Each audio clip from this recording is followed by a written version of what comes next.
এখন উঠো, তাড়াতাড়ি উঠো, উঠে নামাজ পড়ে এক দৌড়ে আমার বাসার সামনে আসবা, এসে হাজিরা দিবা। মগের মূল্য পাই। প্লেটটা কিন্তু এখন আমার ব্যাগে। এখন তুমিই বলো কি করবা। নামাজ পড়ছো? মিথ্যা বলতেছো না তো? নামাজ নেই কেউ মিথ্যা কথা বলে? আগামী 2 মাস পর তোমার সিলেকশন, সো এই 2 মাসের মধ্যে আমার তোমাকে রেডি করতে হবে। আমি কোনো রিস্ক নিতে চাই। হে আল্লাহ, তুমি ওকে যেভাবে হোক এবারের সিলেকশনে প্লিজ ওকে সিলেক্ট করে দাও আল্লাহ। আজ বুঝতে পারতেছি মানুষ শুধু দুঃখে না, সুখেও কান্না করতে পারে। সুখী তুমি? অবশ্যই। এই যে আমি তোমার কাঁধে মাথা রেখে শ্বাস নিতে পারতেছি। এখন তুমি শুধু ভালোই ভালো এবারে সিলেকশনে সিলেক্ট হয়ে গেলেই হয়। কি একটা মেয়ে, এত ভাবনা? আমার অনেক ভাবনা। তুমি জানো আমি এই ভাবনার জন্য রাতে ঘুমাতেও পারি না।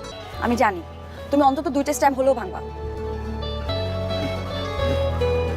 আর ওভার শেষ হলে হাতে কি দেখি? দেখি দেখাও।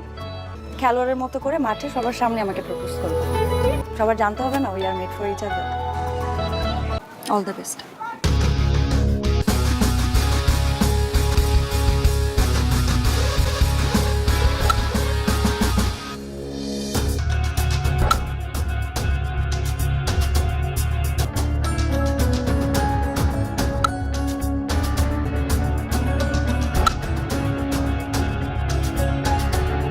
সামনে তো সময় আরো আছে। যতক্ষণ পর্যন্ত আমি সিলেক্ট না হই ততক্ষণ পর্যন্ত আমি সিলেকশনে ট্রাই করতেই থাকবো। তাহলে আমাকে প্রপোজ করো। নো, হাঁটু গেড়ে প্রপোজ করো। আমি তোকে ভালোবাসি। আবার বলো, আবার বলো। আমি তোমাকে ভালোবাসি।